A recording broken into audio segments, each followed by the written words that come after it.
¿Dónde quedó? Bueno, nada más hay que quitarle ahí lo de acá está. ¿Es esta?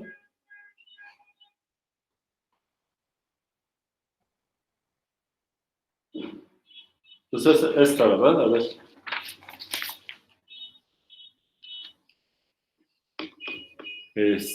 Ya aquí no le pedimos a la superficie que sea suave, simple.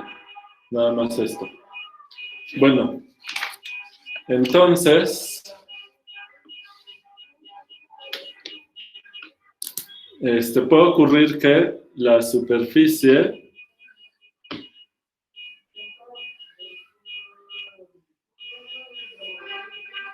tenga hoyos, ¿verdad?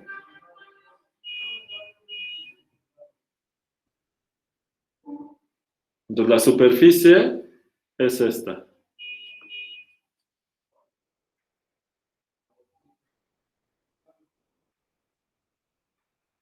¿Se ve? Esta es S. Entonces, vamos a tener una región A, la parametrización sigma. Déjenme corregir el dibujo porque desde la parametrización vamos a tener hoyos en la región A. Entonces, aquí va a estar la región A. Sigma manda esta región en R2. Acuérdense que esto está en R2. La imagen de sigma, esto está en R3. ¿Sale? Esa es la parametrización. Y entonces, la frontera de A va a ser la unión de tres curvas, ¿verdad? La gamma 0, que es la que rodea todo, y las curvas de los hoyos. ¿Sale? Entonces, acá en el borde exterior tenemos gamma sub sigma 0, y acá tendríamos gamma sub sigma 1, y esta curva sería gamma sub sigma 2, por ejemplo. ¿Sale?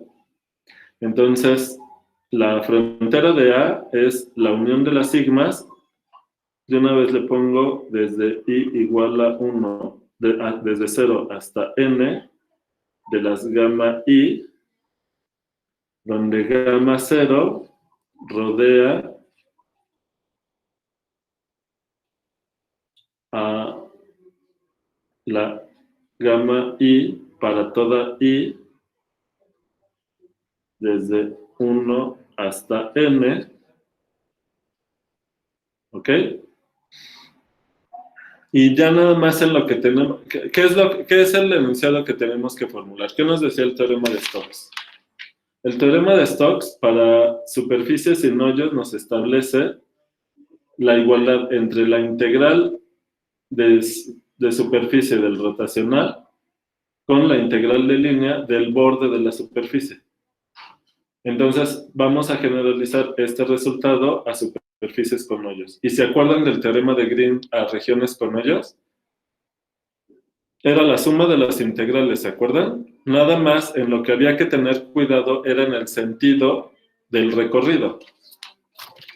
Y aquí pues va a ser lo mismo. Entonces, la curva que rodea a todo, pues va en el sentido antihorario. Y para que todo quede como una suma, estas las ponemos en sentido al revés. De manera que esta, por ejemplo, el sentido del recorrido en la orientación de la superficie puede ser así, y estas, pues van a ir al revés. En sentido horario, pensando que el vector normal va para acá arriba, ¿verdad? Para que viendo la superficie desde el lado del vector normal, acuérdense que como pedimos que el vector normal esté definido en todos los puntos, no se puede anular el vector normal en ningún punto, entonces todos tienen que apuntar hacia la misma cara de la superficie. ¿Sale? Y ya, esta es la idea geométrica. Entonces, ¿qué igualdad nos dice el teorema de Stokes generalizado para superficies con hoyos? Pues que la integral de superficie del rotacional del campo F de sigma es igual a la suma de las integrales de línea sobre los bordes gamma sub sigma i. Bueno, la i la puedo poner como subíndice al subíndice o como otro índice. Ahorita lo ponemos, como otro subíndice. Del campo, de la integral de línea del campo de sigma i. Desde i igual a 0 hasta n. ¿Se entendió de dónde salió esta igualdad? Esa es la igualdad que nos dice el teorema en su versión general. ¿Se entendió?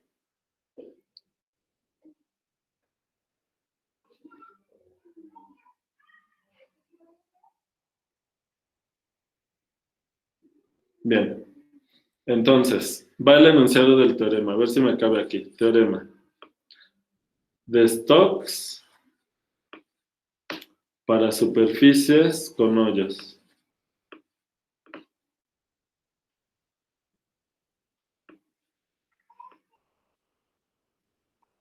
Listo. Ok, ¿cómo empieza?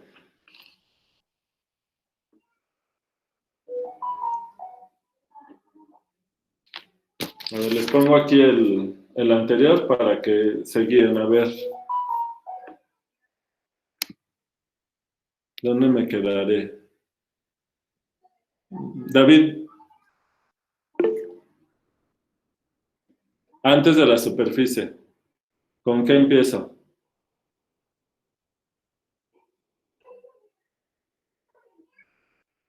¿Andas por ahí, David?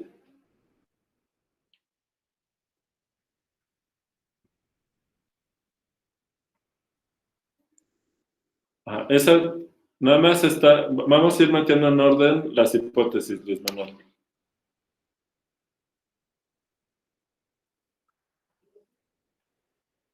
¿No andas por ahí, David? Bueno, me tengo que apurar porque hoy quiero terminar de enunciar definiciones y teoremas que van a usar con Alfredo mañana.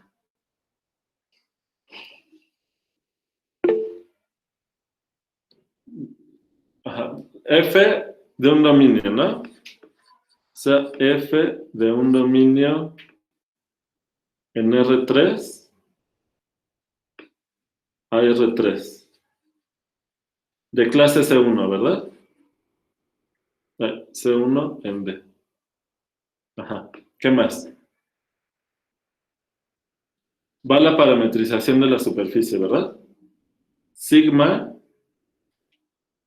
una superficie definida en una región A en R2 a D. Entonces, la imagen, lo voy a poner aquí, la imagen de sigma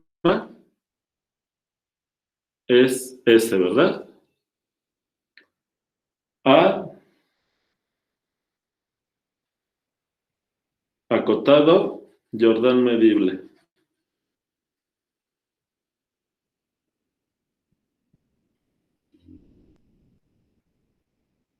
¿Qué más? Sigma suave a pedazos, le podemos poner.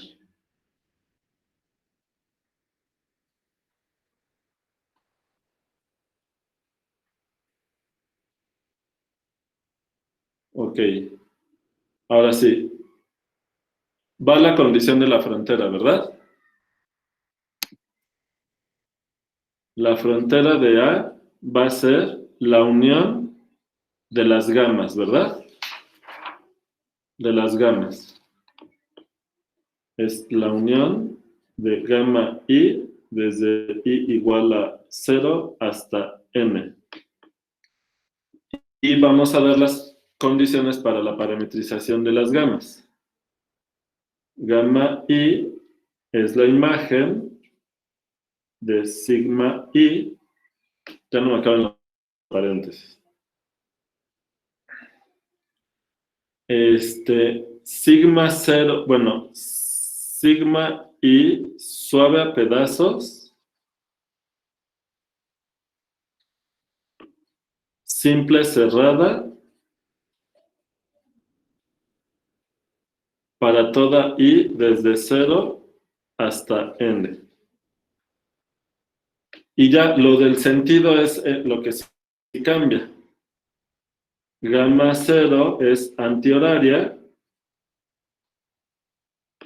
y gamma I es horaria para toda I desde 1 hasta n, ¿verdad? ¿Hasta aquí vamos bien? Vean todos los detalles en los que hay que estar atentos, los que hay que cuidar para las hipótesis, ¿verdad? Sale, dejen mando la foto. Y es el puro enunciado, ¿verdad?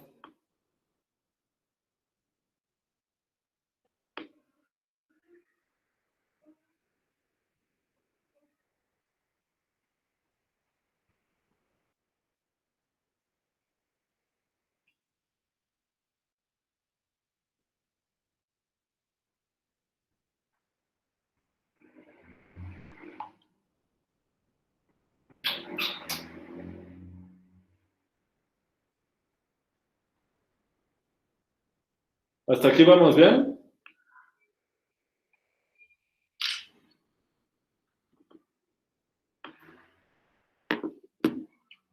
¿Sí? ¿Qué me falta? Nada más tenemos que decir que gamma 0 rodea a todas, ¿verdad? Ahora, ¿quieren que en este enunciado lo dejemos simplemente como que gamma 0 rodea a todas?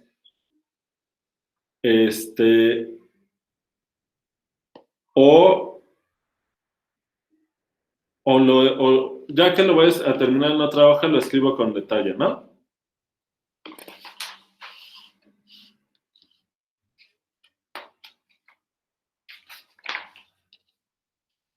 Entonces, gamma 0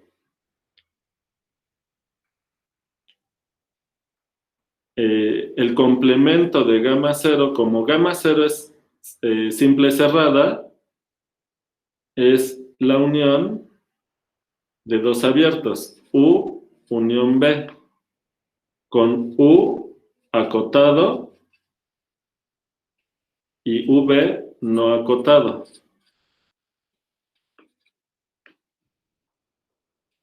Porque gamma 0 es simple cerrada.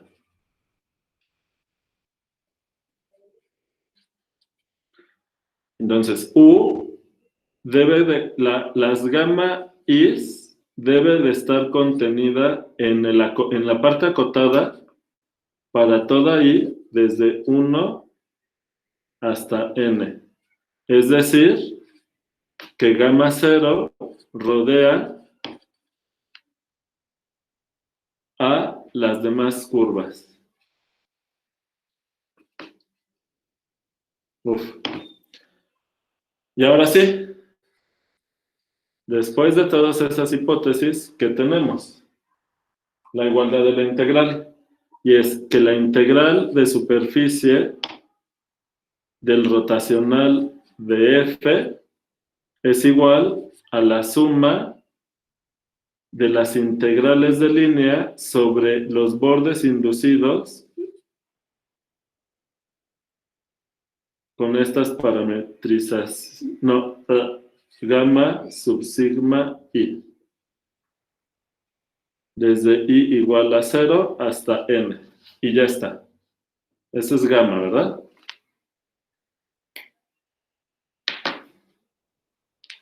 ¿Cómo ven? ¿Se entendió?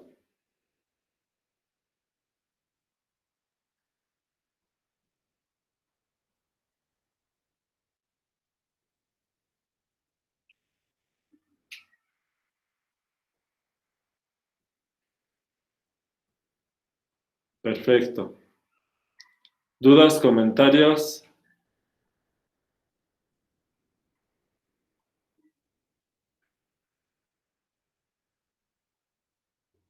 Bueno. Acuérdense que los ejemplos los van a estar haciendo con Alfredo para que nos dé tiempo. ¿Sale? Pero los ejemplos son básicamente hacer cálculos con, lo latoso es la parte de la geometría. ¿Sale?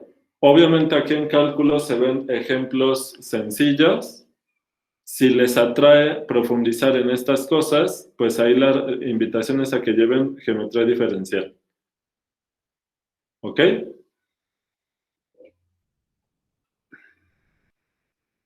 Bueno. Entonces ya, ahorita me paso lo de divergencia.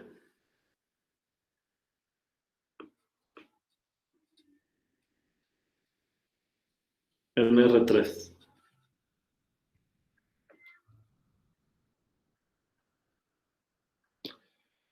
Sale, recordatorio.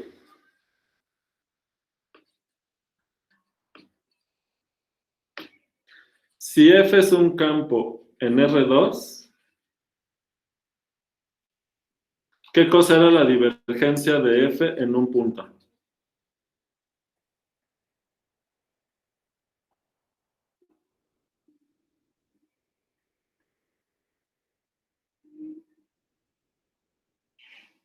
¿Se acuerdan?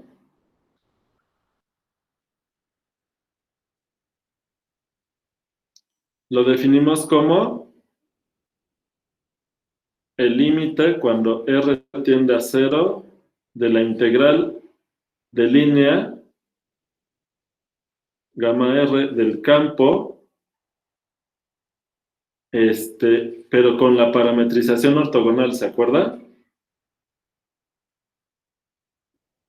Entre el área limitada por la figura gamma, o sea, la frontera la gamma R es una curva simple cerrada que delimita una región, a esa región le vamos a llamar DR. Entonces, D gamma sub R es la frontera de DR, ¿se acuerdan? Y el chiste es que se probó que la divergencia de f en x es simplemente la parcial de f1 respecto de x en x más la parcial de f2 respecto a y en x. ¿Se acuerdan de esto? ¿Y esto qué nos dice este número real? Pues en un punto x es la tendencia del campo a alejarse del punto radialmente, si esto es positivo, si es negativo es a acercarse. Entonces aquí el chiste es nos está midiendo un comportamiento radial. Aquí la divergencia de f en x es negativa. Y si la tendencia del campo es a alejarse, aquí la divergencia del campo en x es positiva. ¿Sale? ¿Se acuerdan de esto?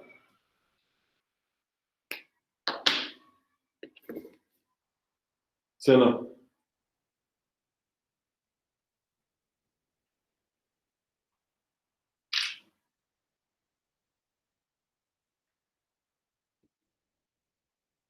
Bien. Entonces, la divergencia en R3, aquí sí vuelve a ser lo mismo. Va a ser la tendencia del campo a acercarse radialmente a un punto o alejarse, solamente que como estamos en 3 dimensiones, ¿cómo lo vamos a medir? Ya no lo podemos medir. Fíjense, estas integrales de línea, ¿cómo eran? Pues tomamos aquí x0, x, tomamos aquí la parametrización gamma R y en cada punto tenemos que hacer el producto punto del campo. En cada punto, aquí viene F en gamma T y con este vector que es el gamma ortogonal, ¿verdad? Bueno, gamma prima ortogonal. Hoy ya no se vio. Pero bueno. Lo voy a dibujar acá. Lo voy a escribir acá. Gamma prima ortogonal. Este es el vector rojo, ¿se acuerdan? Y hay que hacer este producto punto. Bueno. Entonces, esta integral de línea, acuérdense que medía el promedio de qué tanto el campo va hacia afuera o hacia adentro a lo largo de todos estos puntos. Pero aquí estamos en el plano. Entonces, esta integral de línea me sirve para medir eso. Qué tanto el campo sale y qué tanto entra en una curva simple cerrada. ¿Cómo le vamos a hacer para medir eso en R3? ¿Qué necesitamos? Está claro que necesitamos la integral de superficie, ¿verdad? ¿Están de acuerdo? Bien. Ahora, lo bueno es que la integral de superficie, por cómo se definió, acuérdense que la integral de superficie sobre una superficie S del campo respecto a una superficie es igual a la integral de volumen sobre el dominio de la parametrización de la superficie de F evaluado en cada punto de la superficie, punto, el vector normal en cada punto. ¿Sale?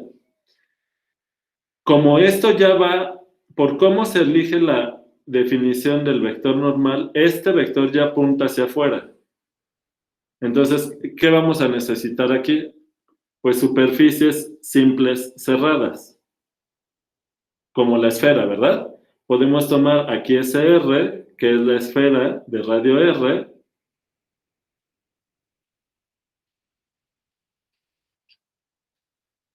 ¿sale? La parametrización ya la vieron con Alfredo, ¿verdad?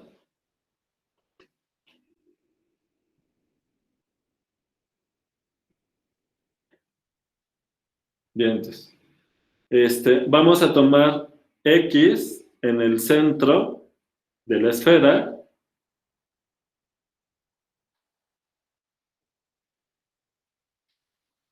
y sigma R parametriza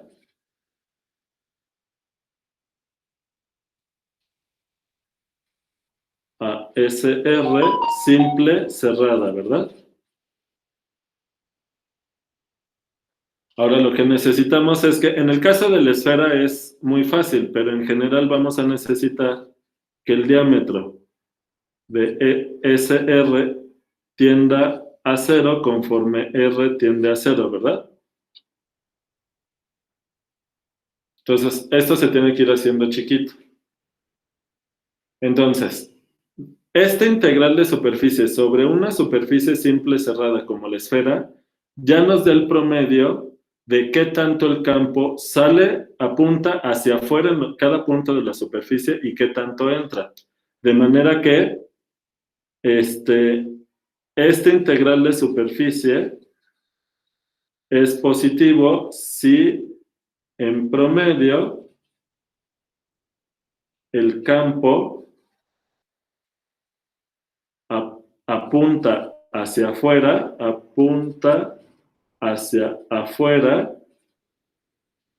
más que hacia adentro, ¿verdad?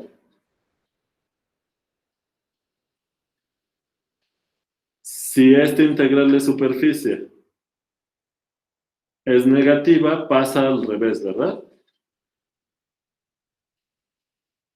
¿Están de acuerdo?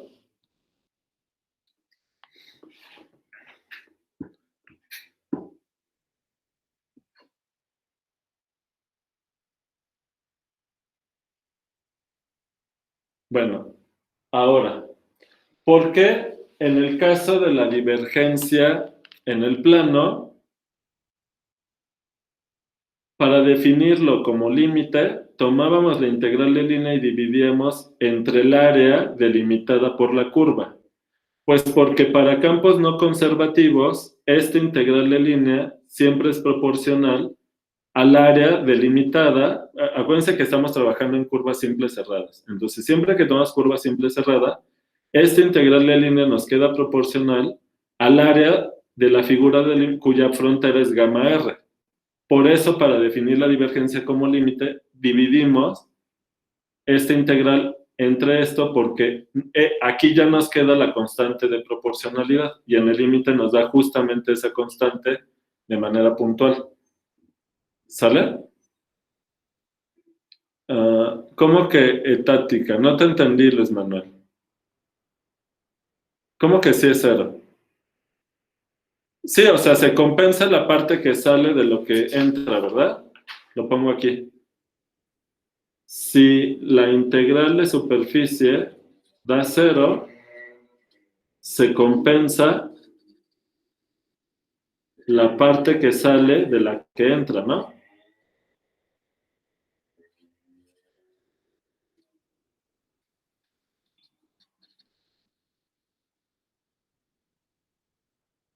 Estática radialmente, ¿verdad, Luis Manuel? Pero además es solo sobre esta superficie, ¿ok?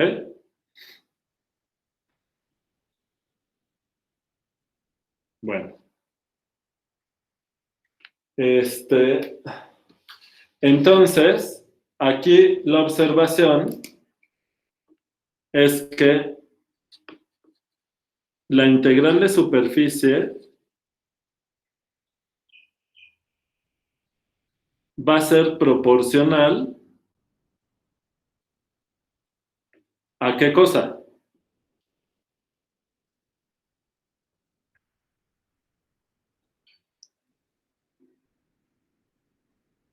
Si antes la integral de línea era proporcional a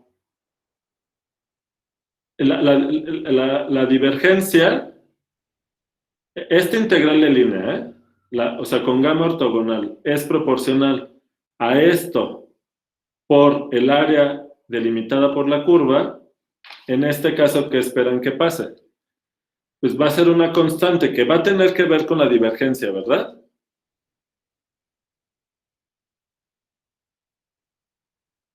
Pero, ¿por quién?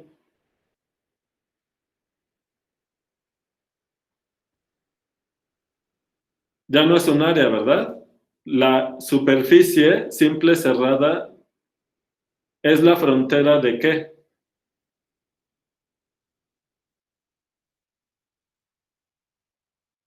De un sólido, ¿verdad?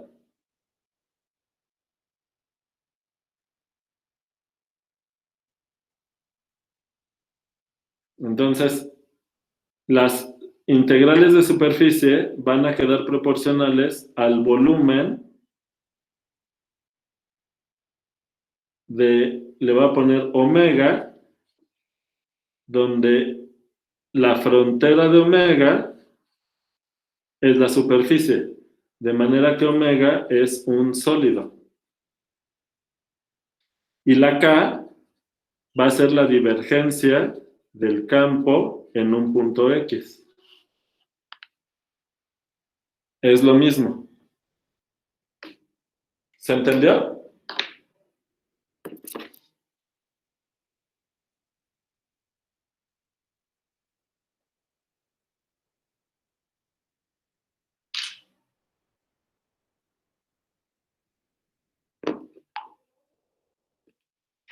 Bien.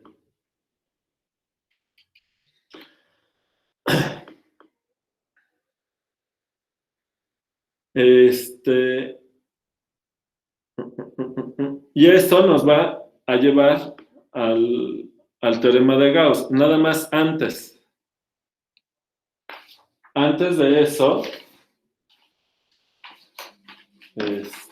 déjenme checar tantito algo. Estoy haciendo aquí mi apunte.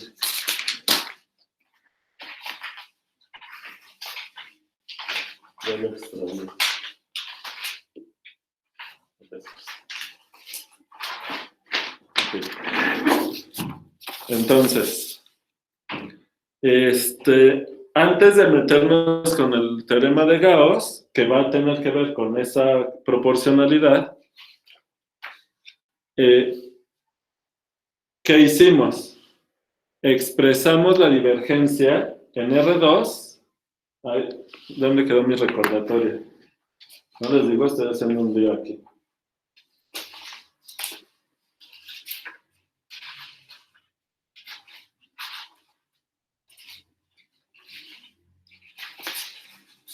Estoy revolviendo las hojas horrible y ahora no sé dónde dejé esto, que acabo de escribir.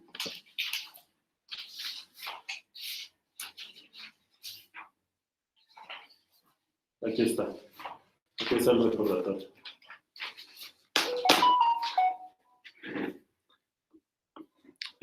Antes de llegar al teorema de Green, en el caso del plano, y teoremas similares, llegamos primero a expresar la divergencia en términos de las parciales del campo. Esto se cumplía para campos suaves, ¿se acuerdan? Entonces, primero hay que ver un teorema que dice que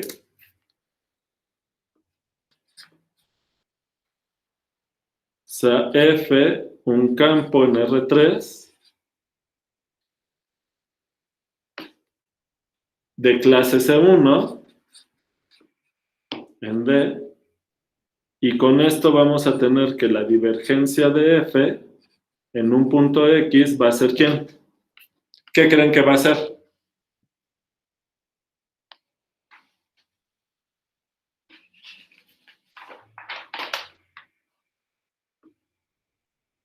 Si la divergencia en el plano fue esta, ¿cómo esperan que sea la divergencia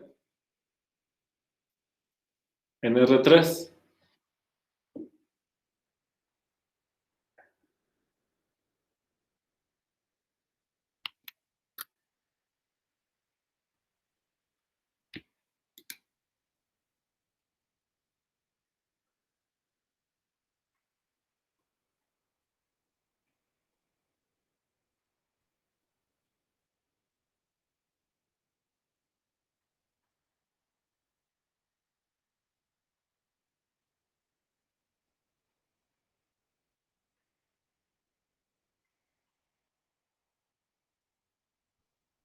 ¿Alguna idea?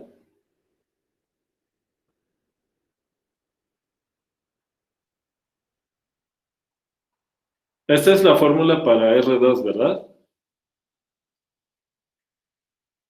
¿Cuál sería la fórmula más simple que se les ocurra a partir de esta? Pues nomás ponerle el gradiente de la coordenada en Z y ya. No, no es gradiente, son parciales. Las parciales, pues. ¿Cuál parcial falta? Pues la de F3 ¿Respecto a quién? respecto a Z.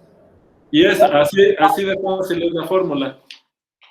Es la parcial de F1 respecto de X en X más la parcial de F2 respecto de Y en X más la parcial de F3 respecto a Z en X. Y ya.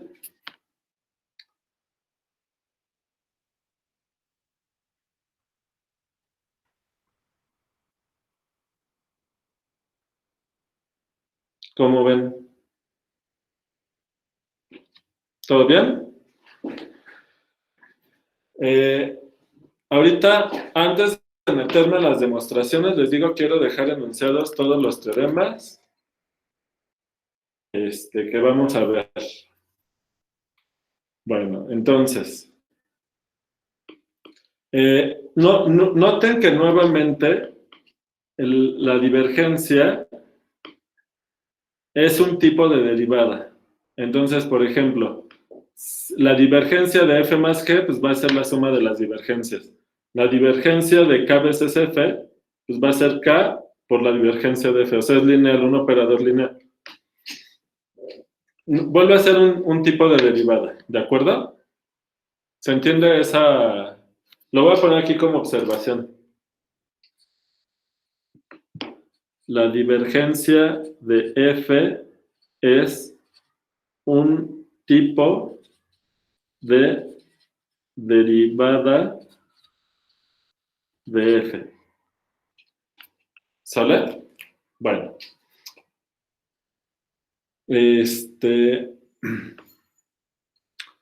Ahora, el chiste es que, ¿cuál era la idea del teorema de Stokes y de Green? Una vez que tienes uno de estos tipos de operadores, hay que definir, hay que ver cómo calcular la integral de esto, ¿verdad? Entonces,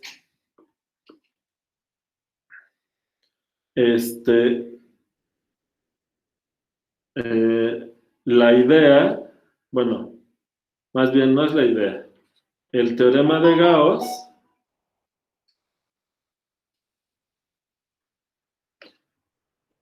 sigue la misma lógica que el de Green y el de Stokes. ¿Sale? Es decir, busca calcular la integral del nuevo operador que tenemos en términos de otra integral. ¿Se entiende la lógica que hay detrás de todos estos teoremas? Vean que el teorema fundamental, todos los teoremas fundamentales del cálculo que hemos visto, el teorema de Green, el teorema de Stokes y el que vamos a ver ahorita de Gauss, siguen la misma lógica. Y es, si quieren ahorita vamos a dejar por fuera los teoremas fundamentales, porque no estás relacionando tal cual dos integrales, ¿ok? Pero voy a mencionar ahorita en qué sí se parecen. Pero lo que es el de Green, el de Stokes, lo que hacen es relacionar dos integrales. Pero para empezar tenemos que ver esta integral de la divergencia, ¿qué tipo de integral es? Para eso tenemos que ver de dónde la divergencia de f, qué tipo de función es.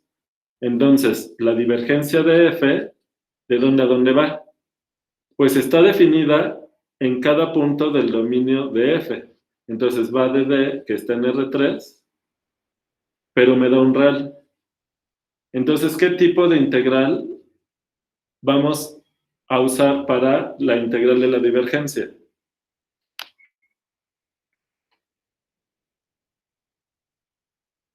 Entonces, vamos a calcular la integral de la divergencia sobre el dominio, pero esto está en R3. ¿Qué tipo de integral es esta?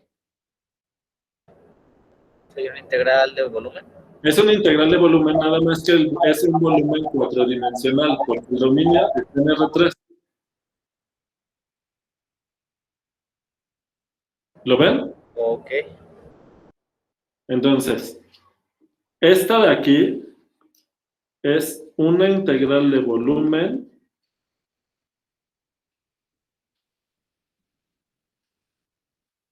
pero es un volumen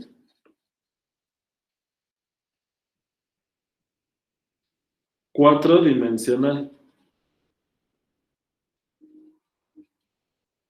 O sea, un hipervolumen de dimensión 4.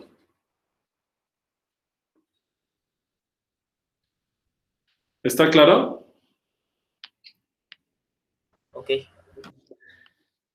Y siguiendo la lógica de los otros teoremas, esta integral tiene que coincidir con ¿qué cosa?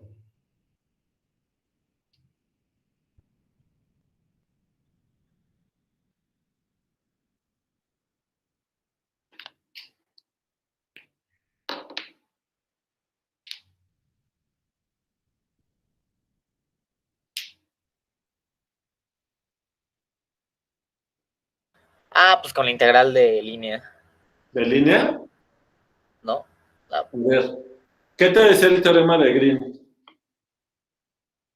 A ver, déjame, antes de mandarles esta foto, ¿qué te decía el teorema de Green? A ver, déjelo busco.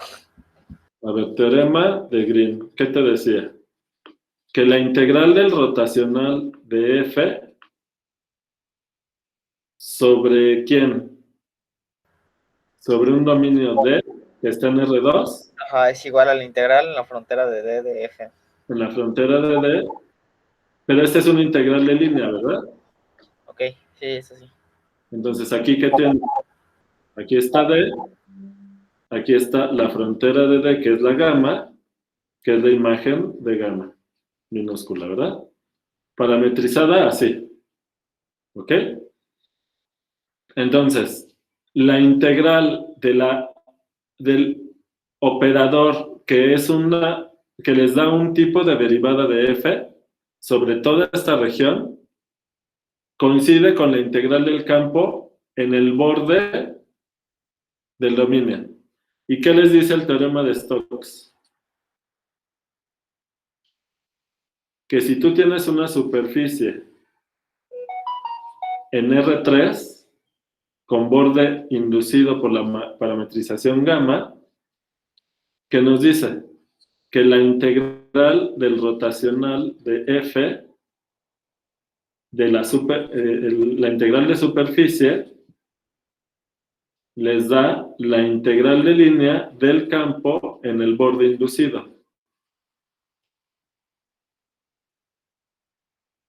Aquí está la orientación de la parametrización. ¿De acuerdo? Nuevamente fíjense, ambos teoremas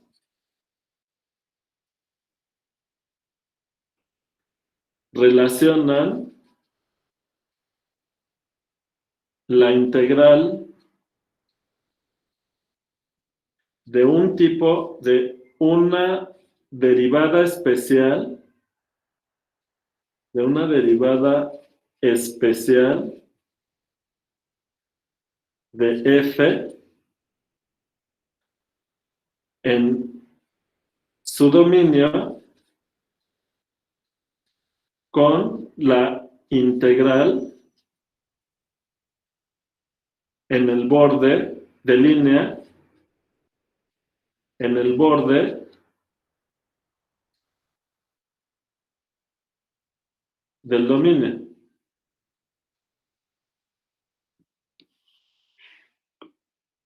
Del dominio de f, ¿sale? Que es la misma de su derivada, entre comillas. Entonces, de este lado, ¿qué debe de salir?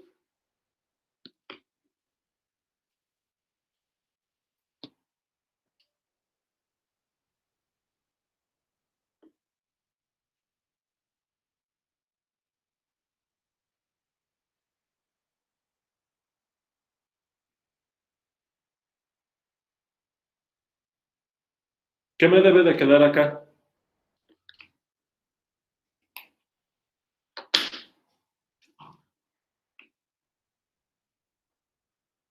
No sé a qué te refieras, la misma dimensión entre quién y quién. ¿Sobre quién va a ser la integral? ¿Sobre qué conjunto, Luis Manuel? ¿La dimensión de esta integral va a ser la misma que esta? No, ¿verdad? Debe ser sobre la superficie S, que es ¿quién? La frontera del dominio, ¿estás de acuerdo? Bien. ¿Y qué vas a integrar?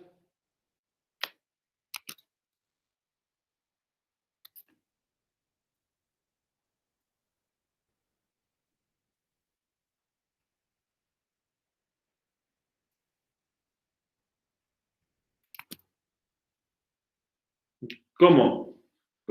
Esta es una integral de volumen porque la integral de superficie es una integral de volumen, ¿verdad? Pero ¿qué función vas a integrar aquí? Fíjate. Aquí tienes, en el teorema de Green, una derivada especial de la f y te lo relaciona con una integral de la f. Tienes una integral de una derivada especial de la f y te lo relaciona con la integral de la f. Entonces, ¿qué función vamos a integrar aquí, de este lado? F, ¿verdad?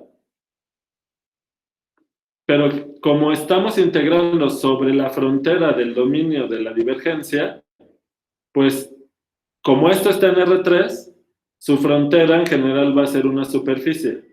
Entonces, aquí lo que nos queda es una integral de superficie.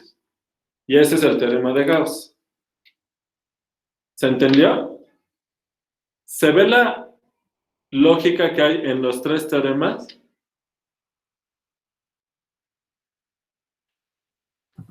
¿Pero me puede volver a explicar? Es que mi computadora quedó... Pasmada, pero ¿en dónde te quedaste? Ya no supe en qué me quedé. No, o sea, ¿de esta hoja o de hojas anteriores o qué? ¿Cómo que no sabes dónde? O Sí, sea, a ver, no solo se pasmó la compu, sino también el cerebro. también. Es que no, y es que ya no supe en qué me quedé. No, pues a ver, lee esta hoja y Es que dime. estaba leyendo, pero nada más, o sea, llegan hasta donde está, este, ah, dice, se compensa por la parte que sale con la que entras y, la integral es 0. Uy, o sea, hace un ratote. Sí, valió chetos mi computadora. Bueno, ahorita te lo voy a resumir y No, luego si quiere, siga con la terminamos. clase, siga con la clase y, ya luego lo checo. No, a ver, para que te conectes con la discusión ahorita te digo rápido. Acuérdate que la divergencia en el plano tiene una interpretación geométrica, pero para campos suaves lo ves como una derivada del campo. Ok, Lo mismo pasa en R3. Por un lado, la divergencia te mide la tendencia del campo a alejarte o acercarte radialmente hacia el punto, pero a la vez es un tipo de derivada del campo. ¿Lo ves? ok, ok. Bueno, entonces, el teorema de Gauss sigue la misma lógica que el teorema de Stokes y el teorema de Green. ¿Cuál es la lógica de estos teoremas? Que te relacionan la integral de la derivada especial del campo con la integral del campo en el borde del dominio. Fíjate que eso pasa tanto en el teorema de Green como en el teorema de Stokes. ¿Estás de acuerdo? Sí, Pues lo mismo te dice el teorema de Stokes, pero el teorema de Gauss, pero para la divergencia. Nuevamente, la divergencia es un tipo de derivada de la f que tiene una interpretación geométrica, pero la integral de esa derivada va a ser la integral del campo en el borde del dominio, que en este caso, como el dominio está en R3, el borde es una superficie, de manera que el campo lo vas a integrar sobre la superficie. Y eso es todo. ¿De acuerdo, Jan? ok. Ya. Ahora mando estas fotos.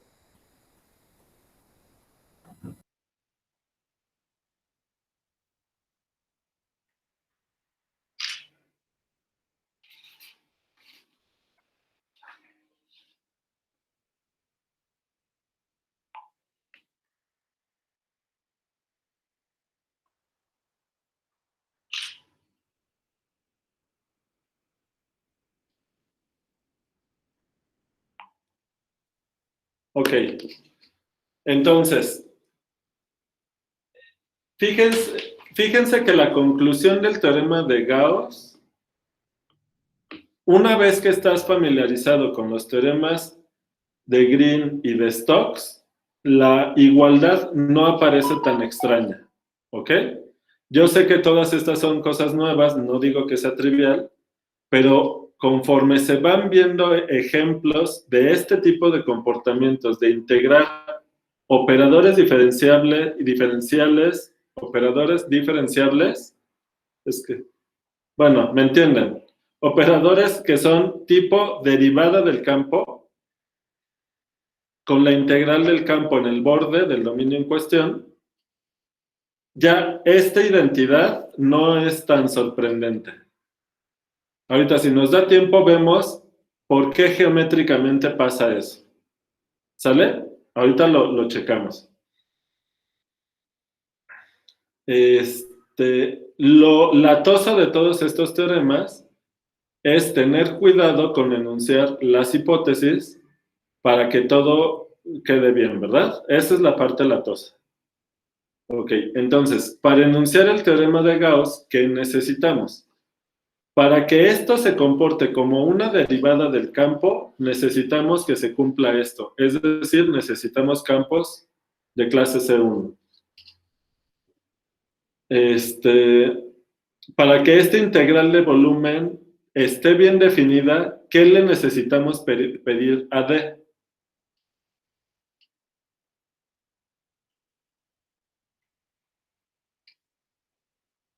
Bueno, voy a escribir esa primera parte y luego vamos viendo lo demás. Entonces, ¿cómo empieza el teorema de Gauss?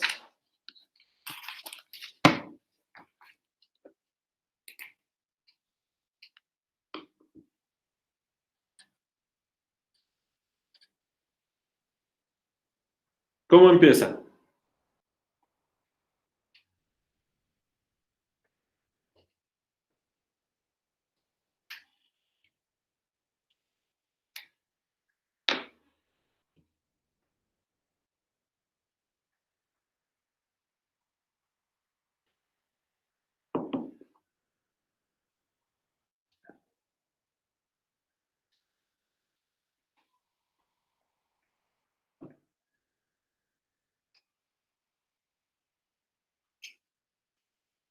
Ajá, bien, Luis. Entonces, sea f una función de un dominio en R3 a R3. Ahora,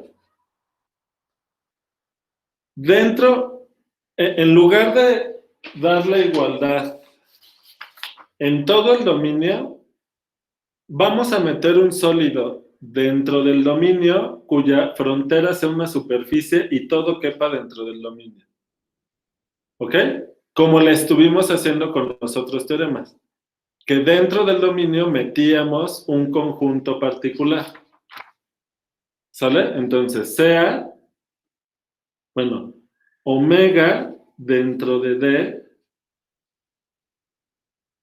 compacto, sí, lo vamos a poner compacto, bueno, el chiste es que tal que Jordan medible, eso sí, Jordan medible, tal que la frontera de omega es una superficie S que obviamente está en D, donde S es igual a la imagen de una función sigma, donde sigma es de clase C1 en una región A, simple, cerrada,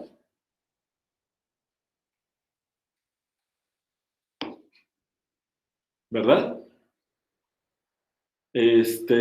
¿Qué más? Ne-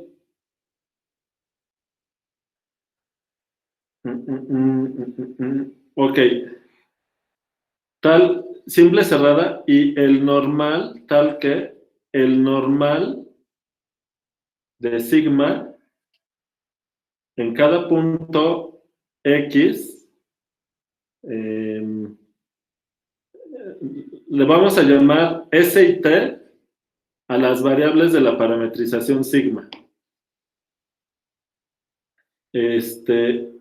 Apunta hacia afuera de S para que esté relacionado con el asunto de la divergencia, ¿verdad? ¿Ok?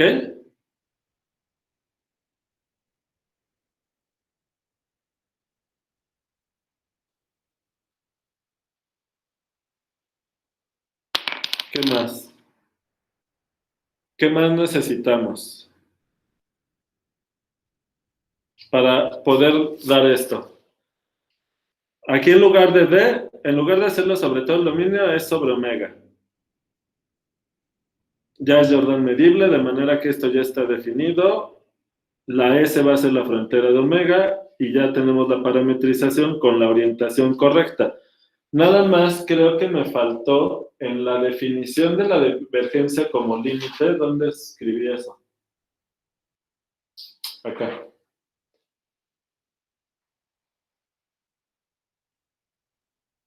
No lo veo.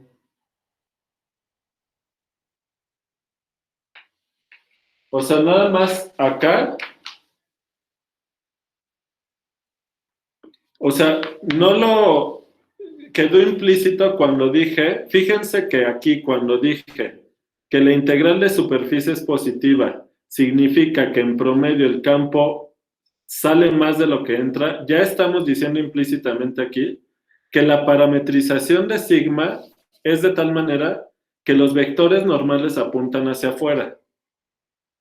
¿Queda claro? Eso quedó implícito en lo que dijimos aquí. Aquí ya lo estoy haciendo explícito, ¿sale? El vector normal de la superficie tiene que apuntar hacia afuera de S para que tenga el mismo sentido geométrico que mencionamos anteriormente en la divergencia. Déjenme ver si me falta algo de las hipótesis. Pues ya, creo que ya es todo. Ahora sí, entonces, ¿qué cosa?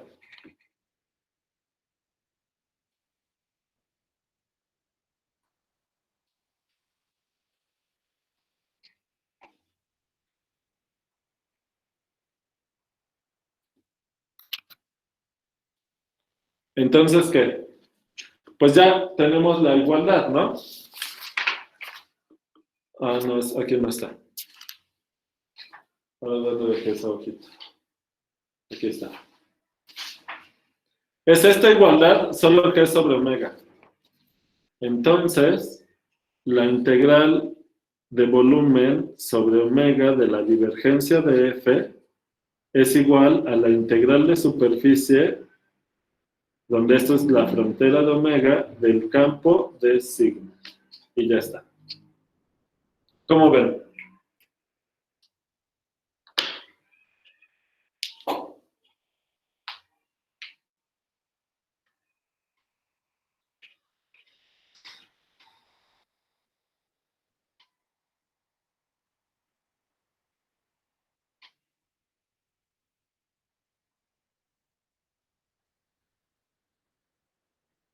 ¿Dudas?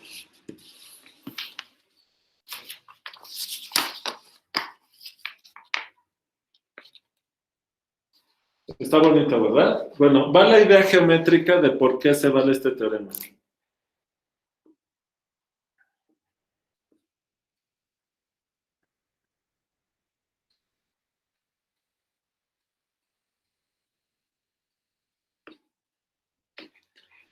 Bueno.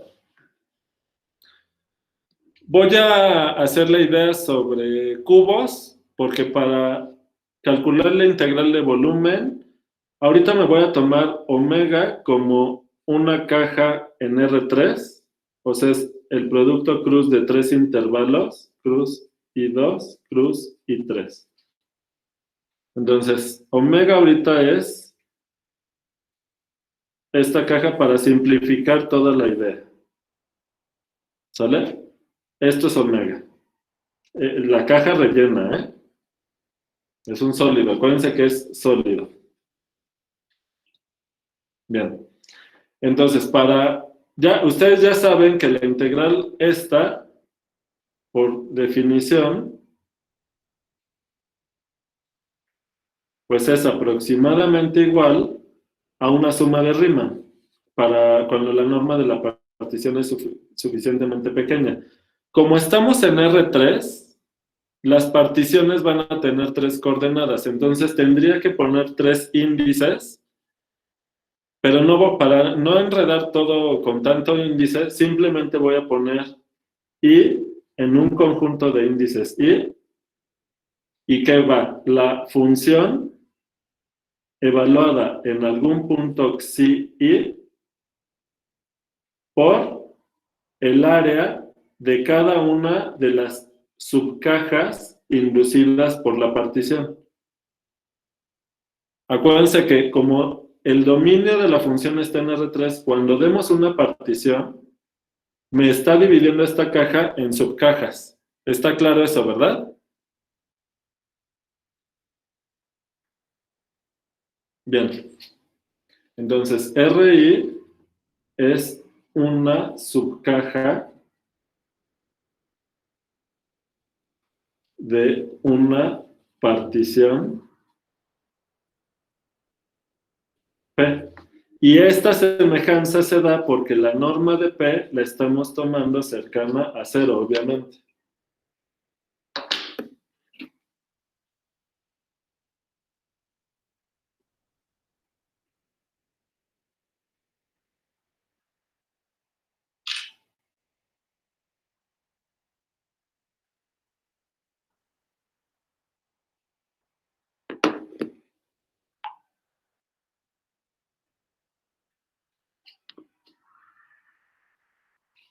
Ok.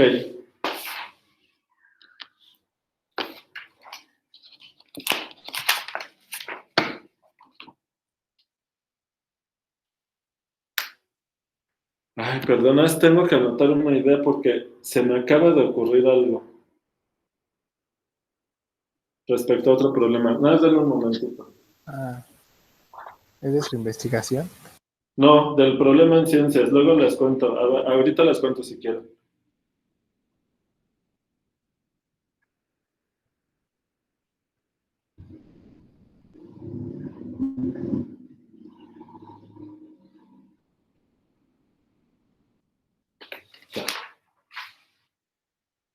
Bueno, ok. Ahorita les cuento. Así me vino de pronto, ¿eh? El Eureka. Bueno, a ver, ¿qué más?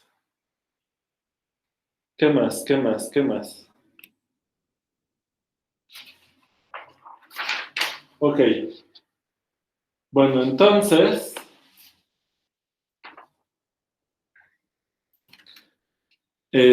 por cómo quedó definida la divergencia de f en un punto xi es aproximadamente igual a la integral de superficie de la caja correspondiente sobre la frontera de la subcaja correspondiente del campo con la parametrización de esa superficie. Entonces, voy a tomar aquí la caja que corresponde al RI. Este es el RI. Entonces, esta es una caja en R3. La frontera de RI es una SI, que es la imagen de una sigma I, que es pues el cubo, pero es solo la superficie, ¿verdad? RI es la caja y SI es solo la superficie de la caja. O sea, esa es la caja rellena,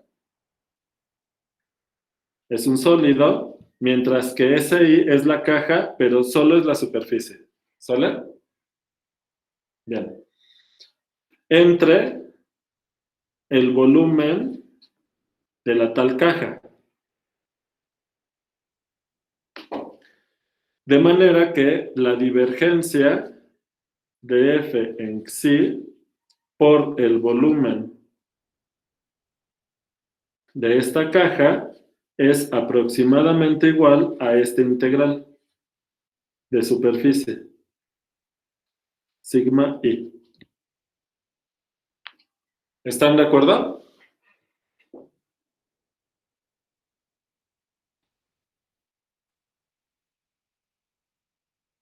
Bien.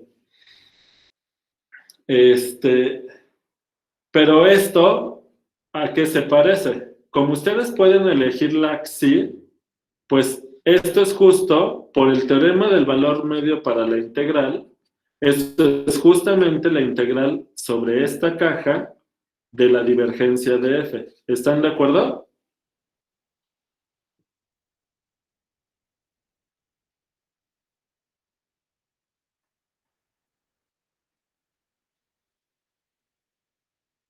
¿Sale? Ahora, para calcular la integral de la divergencia en toda la caja original en omega, tenemos que la integral sobre omega, que es toda la caja de la divergencia, pues es la suma de estas integrales por el teorema del rompecabezas. Y en I. ¿Sale? Entonces, pues tenemos, y esto es aproximadamente igual a la suma de estas integrales de superficie.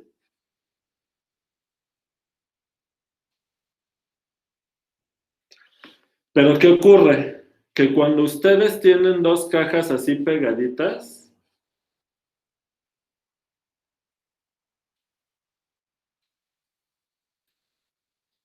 fíjense que en la cara que están compartiendo, la integral de superficie en una de las cajas, fíjense, este es un RI y este es un RJ. RI y este es un RJ. Entonces, ¿qué va a ocurrir? Que la integral de superficie sobre RI del campo de sigma I es igual a la suma de 6 integrales de superficie, una por cada cara del cubo. Desde K igual a 1 hasta 6, de la integral sobre cada una de las caras del cubo. C sub K de F de, le voy a poner kappa sub K, donde la frontera de RI es la unión de las 6 caras, desde K igual a 1 hasta 6, ¿verdad? Y lo mismo va a pasar con la frontera de la otra. Va a tener la suma de 6 caras. Pero como el vector normal en una parametrización va en un sentido y para la otra parametrización de la otra caja va para otro lado, este es el normal para la parametrización de esta superficie, pero en la otra caja va para el otro lado. De manera que esas caras se van a anular ahí y solo les va a quedar la integral de superficie del resto. ¿Lo ven? De manera que cuando ustedes sumen sobre todas las cajas de la partición, solamente les van a quedar las caras exteriores. Y entonces,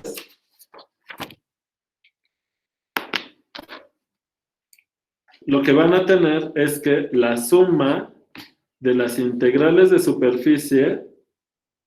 ¿Profe, puede subir la hoja? Voy. Sobre las fronteras de las cajas del campo de sigma I, pues es simplemente la integral de superficie sobre la frontera de omega de toda la caja grande del campo con su parametrización correspondiente. ¿Se entendió? Es muy parecido a lo que habíamos hecho justo para el teorema de Green. Es la misma idea. Cuando vas integrando sobre los bordes, a la hora de estar sumando sobre figuras con borde compartido, esa integral sobre el borde compartido se va cancelando y te queda solo la grande. Te queda la integral, en este caso de superficie, sobre el borde del conjunto grande. Es exactamente la misma idea. ¿Se entendió? O sea que esta es la integral de superficie sobre toda la frontera de omega del campo, que es justo la identidad que queremos. Y obviamente en el límite, esta semejanza se vuelve igualdad. Esa es la idea geométrica detrás de este teorema. ¿Cómo ven?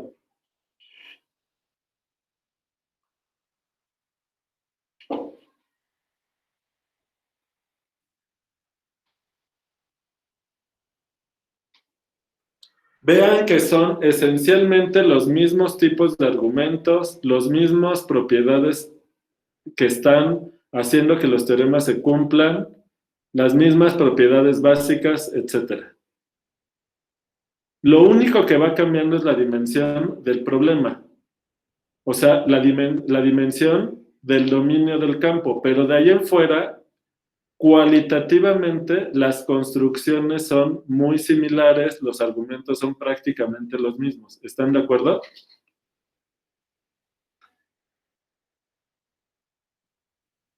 ¿Se ve? ¿Cómo ves, Jan? Jessica está Ahí sorprendida. voy, ahí voy, ahí voy. Ok, Jessica está sorprendida, pero no sé si se entiende, Jessica. ¿Cómo vas?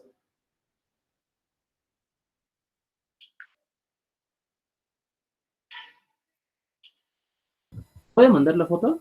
Sí. Digamos que mi internet no es tan bueno y la calidad del video no me jala chido, Ok, vas a tener que repasar la clase, ¿verdad? lo más probable. Bueno.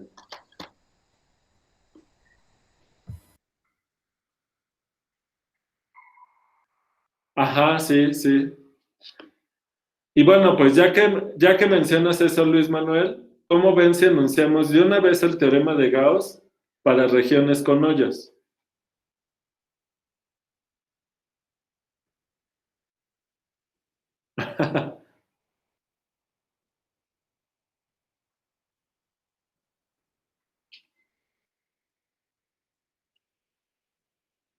Bueno,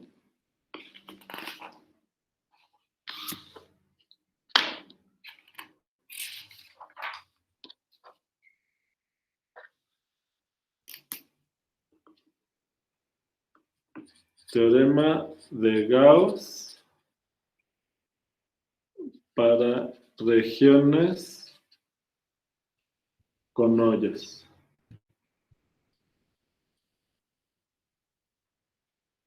Acuérdense que esto es un teorema para campos en R3. ¿Sale? Ok. Entonces, para eso necesitamos el enunciado del teorema de Gauss y simplemente voy a hacer un dibujo y vamos a generalizar esta formulación. Entonces, voy a poner el dibujo aquí abajo. Entonces, ahora tienen aquí su sólido, aquí está omega, que está dentro del dominio del campo, que esto está en R3. Imaginen, esto es sólido, ¿no? Esto lo pueden pensar como un cacahuate. Pero ahora el chiste es que esto tiene hoyos. Por ejemplo, que el hoyo tenga forma de esfera.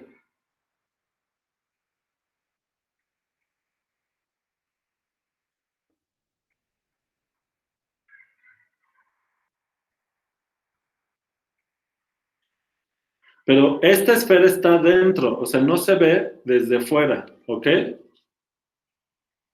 Porque esto puede parecer como un hoyo que atraviesa, como el asa de una taza, y no nos referimos. Aquí el problema va a ser caracterizar los hoyos a los que nos referimos. O sea, acuérdense que como en el teorema de Gauss, la versión básica, necesitamos que la frontera sea una superficie parametrizada con una función simplemente cerrada, necesitamos eso aquí. O sea que el borde exterior es una superficie S0 simple cerrada.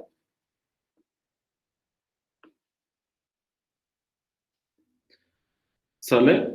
Y los hoyos tienen que estar, la frontera de los hoyos tiene que estar parametrizada con superficies simples cerradas. aquí va a estar S1, perdón, bueno, SI, SI, SI. De hecho, la unión de todas las SI desde 0 hasta N es la frontera de omega, ¿verdad? Y SI es simple cerrada para toda I. Para toda I. ¿Y qué cumple ese 0? La superficie tiene que envolver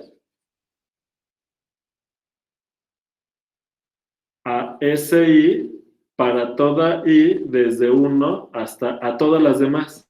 Aquí es para toda I desde 0. Todas son simples cerradas, incluso la que envuelve todo. Aquí es desde 0 hasta N. Ahora, la superficie que envuelve todo, como en el caso del teorema de Green generalizado que acabamos de ver, perdón, el de Stokes, el sentido de la parametrización de lo que rodea todo tiene que ir en sentido inverso de lo que va adentro.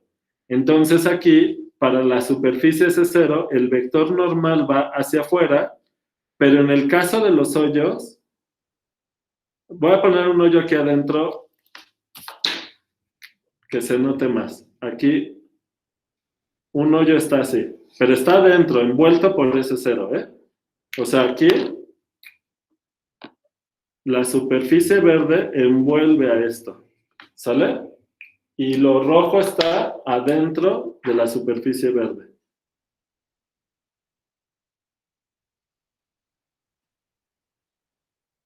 Aquí tengo otro cacahuate adentro que es un hoyo. El chiste es que el normal aquí va hacia adentro del hoyo.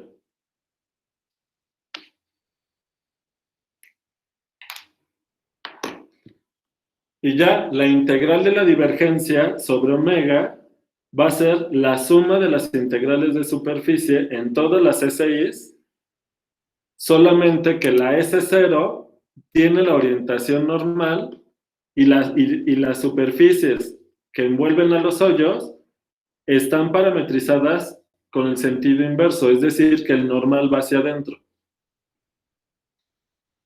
Sí, son burbujas, exacto, burbujas dentro de la otra, bueno, o como lo quieras ver. ¿Sale? Entonces la dificultad ahora es decir todas estas hipótesis para la conclusión que ya sabemos, que la integral de la divergencia es la suma de las integrales de las superficies en cada una de estas superficies. Bueno, entonces vamos a escribirlo. Entonces sea F un campo de R3 a R3 de clase C1 en B. Omega contenido en D tal que la frontera de omega es la unión de las SIs desde 0 hasta N, que obviamente todo esto está contenido en D, con SI, la imagen de sigma I, simple, cerrada, para toda I, desde 0 hasta N, suave a pedazos, las superficies, ¿verdad? Ahora, nada más tenemos que decir que, ahorita lo voy a dejar así como lo puse aquí. S0 envuelve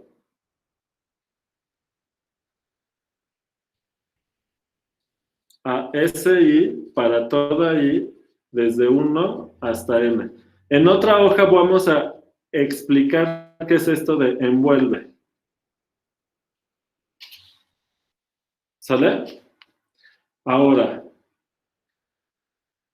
el normal bajo sigma 0 es hacia afuera de omega.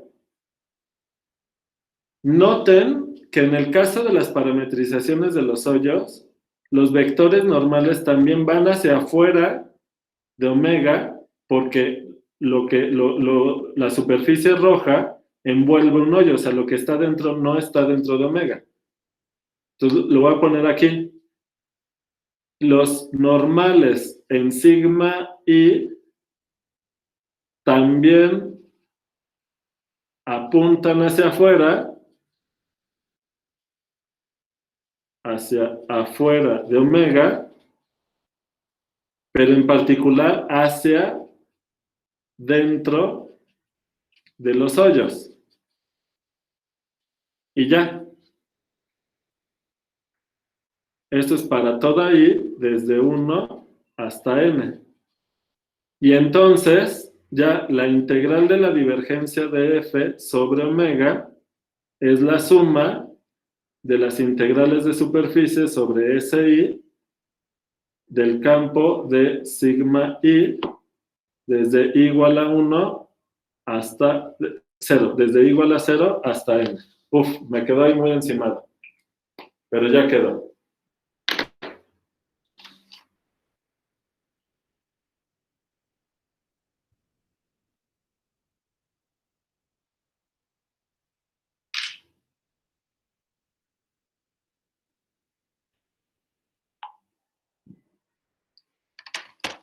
Ok. Entonces, nada más voy a explicar qué es eso de que S0 envuelve a las demás. A ver. Bueno, vuelvo a escribir aquí la igualdad, por si no se distingue en lo otro. La integral sobre omega de la divergencia de f es igual a la suma desde i igual a 0 hasta n de las integrales de superficie sobre SI de f de sigma i. Y ya. ¿Sale? Esa es la igualdad del teorema de Gauss.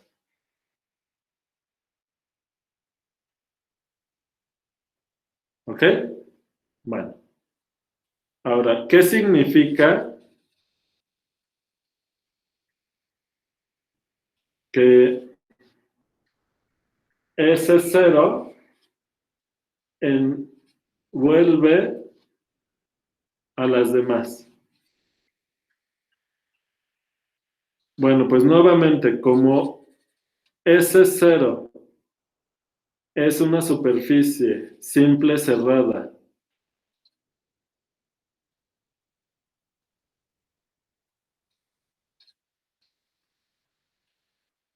en R3, entonces el complemento de esto es la unión de dos abiertas otra vez. U otra vez va a ser acotado y V va a ser no acotado.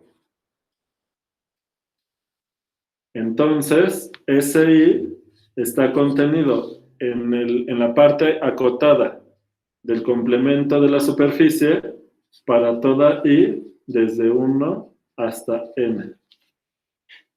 ¿De acuerdo?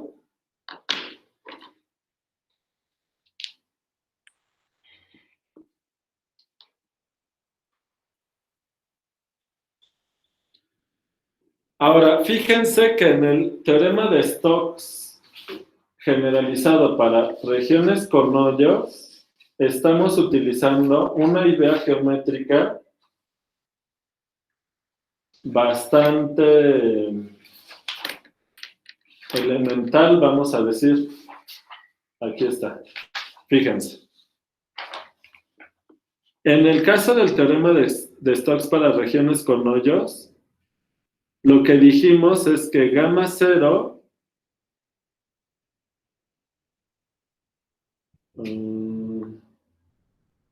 no lo puse aquí. O sea, está en otra hoja. Está en otra hoja. Bueno, el chiste es que dijimos que lo mismo, el complemento de gamma 0 tiene dos abiertos. U y B abiertos. Uno conexo y el otro disconexo. Uno acotado y el otro no acotado. Y que esa igualdad es demostrarles una lata. Quiero poner esta igualdad, tanto en el plano para curvas cerradas como para superficies cerradas en R3, probar estas igualdades son una lata. Entonces, noten que aquí la complicación de estos teoremas es más bien la parte geométrica.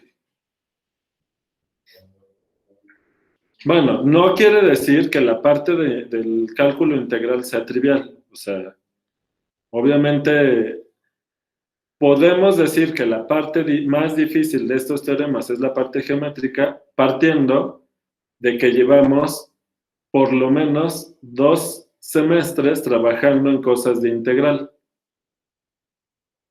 Y además con teoremas fundamentales y cálculo diferencial que también se tiene que utilizar, básicamente la parte de estos teoremas que tiene que ver con la parte del cálculo diferencial e integral, como llevamos 4 semestres trabajándolos, pues bueno, no es que sea trivial, pero ya están más familiarizados con esos conceptos.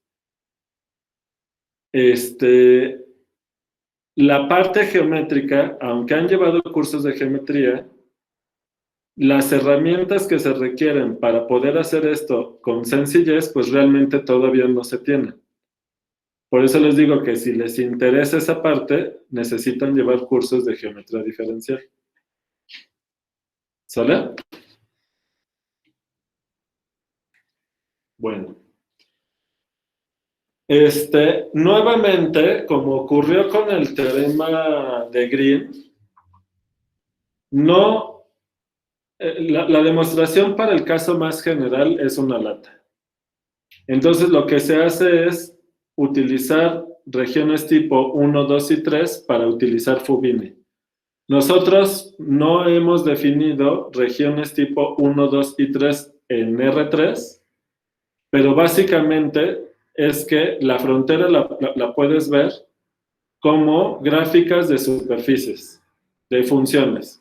O sea, la frontera es una superficie y el chiste es que puedas verlo, descomponer estas regiones omega de manera que puedas utilizar Fubini en cualquier orden. Básicamente eso es lo que se necesita para poder demostrar la versión, digamos, simplificada del teorema. Bueno, otra observación. Esto ya no lo voy a ver ahorita porque yo creo que con todo lo que hemos hecho ahorita ya los he de tener bastante saturados. O sea, siento que en estas semanas la montaña rusa va más rápido. Nada más déjenme hacer un comentario, observación. Al igual que los campos gradientes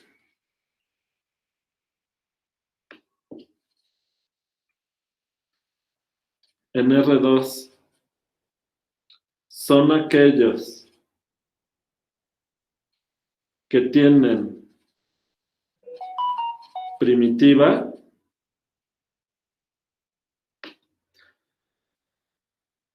en R3 podemos hablar de campos con primitiva, ¿sale?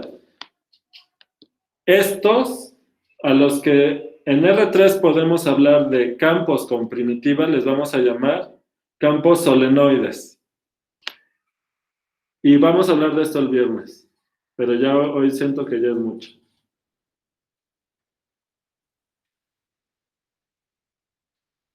¿Sale? No sé si se acuerdan de toda esa discusión que dimos para los campos gradientes, la relación que había entre campos gradientes, campos conservativos, la integral del rotacional, etc. Pues aquí vuelve a salir la misma discusión, solo que para campos en R3. Esto ya lo dejo para el viernes, ¿sale?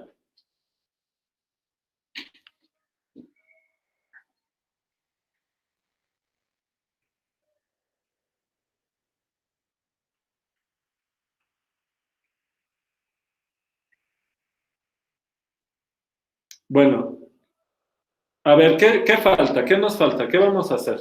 Porque ya nos quedan 15 minutos más o menos. A ver.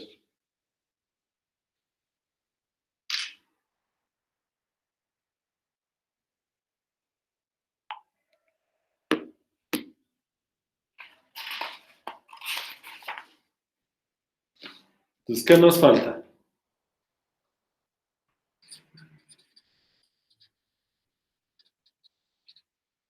Entonces, les digo, bueno, ejemplos de todo esto, que esto lo están viendo con Alfredo. Esto lo están viendo con Alfredo. Como no le va a dar tiempo de terminar, bueno, yo creo que pensamos que en las clases de la semana que entra, van a terminar de ver ejemplos con él. Bueno, ¿qué nos falta? Esto de los campos solenoides, que los vemos el viernes conmigo.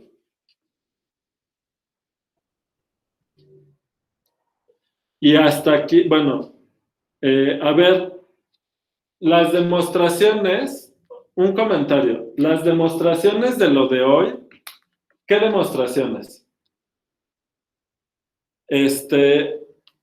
Que la divergencia la podemos ver como la suma de las parciales que dijimos, la versión simplificada del teorema de Gauss, esas dos demostraciones, por lo menos esas dos, pues así como nos pasó con el teorema de Stokes, son hacer cuentas, dividir las integrales en cada coordenada apropiadamente y todo. Es básicamente hacer cuentas con orden, utilizando las propiedades ya conocidas, tanto de las integrales de línea como de superficie en R3.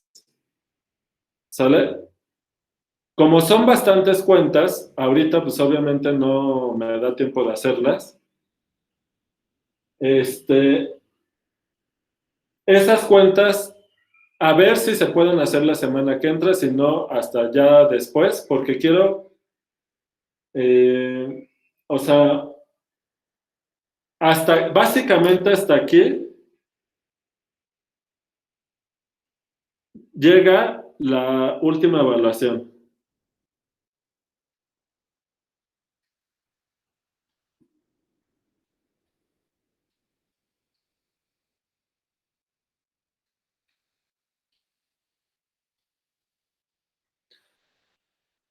Ahora, ¿qué pasa con esta evaluación? ¿Qué problema tiene?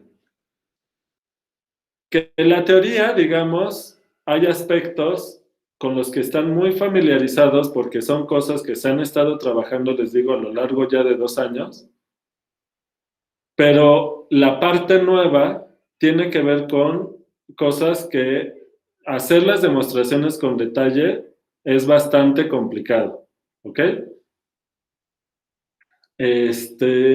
Entonces, ya cuando estén trabajando esta guía se van a dar cuenta de que hay muchos detalles, hay muchas cuentas, o sea, hay muchos detalles, tanto en la parte teórica como en la parte del poder hacer los cálculos. Entonces, la intención de la guía es, aunque haya algunos problemas difíciles, obviamente los que vienen en el examen tienen que ser cosas bastante accesibles, porque si no, se vuelven eternos, ¿no? O sea, pues sí, o sea, básicamente es así. Entonces,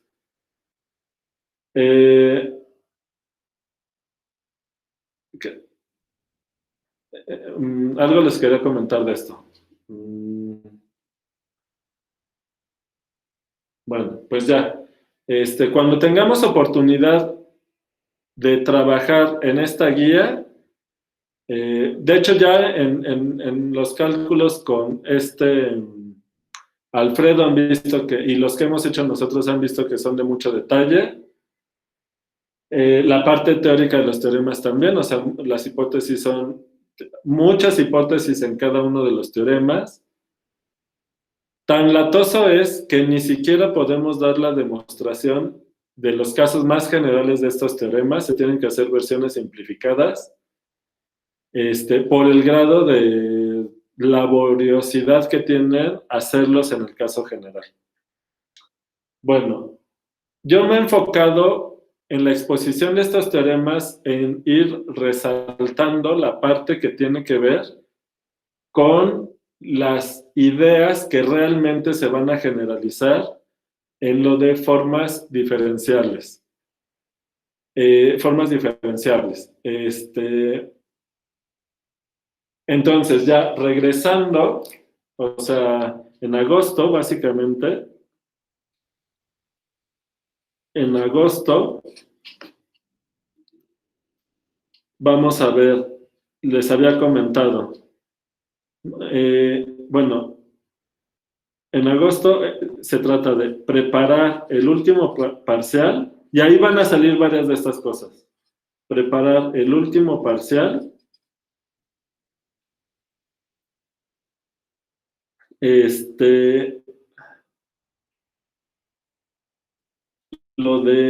y dos temas que no llevan evaluación. Esto ya se los había dicho.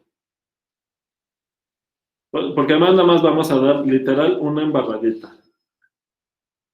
Es sucesiones de funciones, convergencia puntual y uniforme,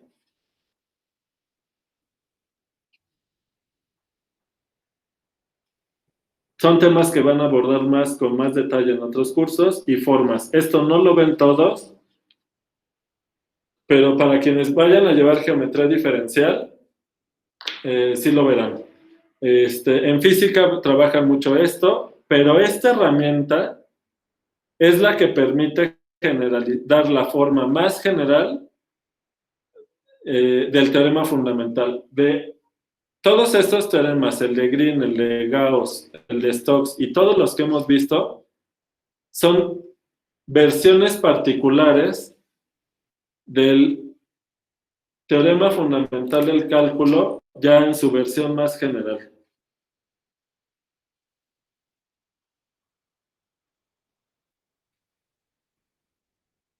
En variedades. Entonces les digo, si ustedes han revisado el libro de Spivak de cálculo en variedades, van a ver que es muy distinto a lo que hemos estado haciendo, porque básicamente Spivak lo que presupone es que el lector ya está familiarizado con un montón de cosas de geometría y demás, que pues no ocurre en la facultad en estudiantes del cuarto semestre. Realmente lo que nosotros, el temario del cálculo 4 en la facultad está pensado justamente en, a partir de las herramientas desarrolladas en los cálculos anteriores, empezar a hacer cálculo en variedades. Es básicamente la idea. ¿Sale? Entonces, por eso nada más vamos a hacer una probadita de esto y ya. Hasta ahí, con eso vamos a terminar. Entonces, el plan para la semana que entra es que tengan asesorías para preparar el examen, que Alfredo termine los ejemplos que le falten y ya, básicamente es eso.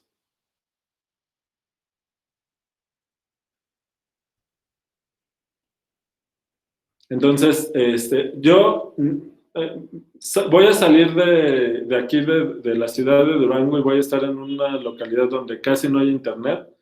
Entonces yo difícilmente los voy a ver la semana que entra. Más bien partamos de que no nos veríamos nosotros la semana que entra. ¿Sale?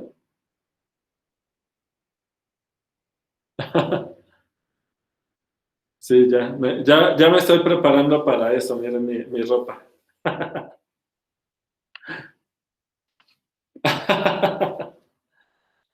A ver, bueno.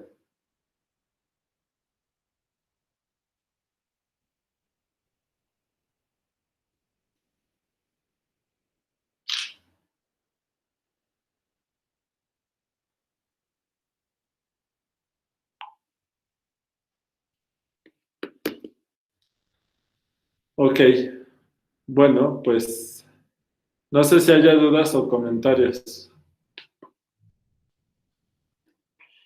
Ya estamos casi en la recta final. Pues nada más que Este, lo dijiste difícil. ¿Cómo? Pues nada más que lo dijiste estuvo un poco más difícil, estuvo complicado. Bueno,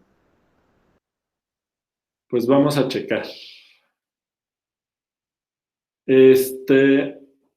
¿Ya paró la grabación, profe? Sí, por favor. Voy a quitar esta cámara.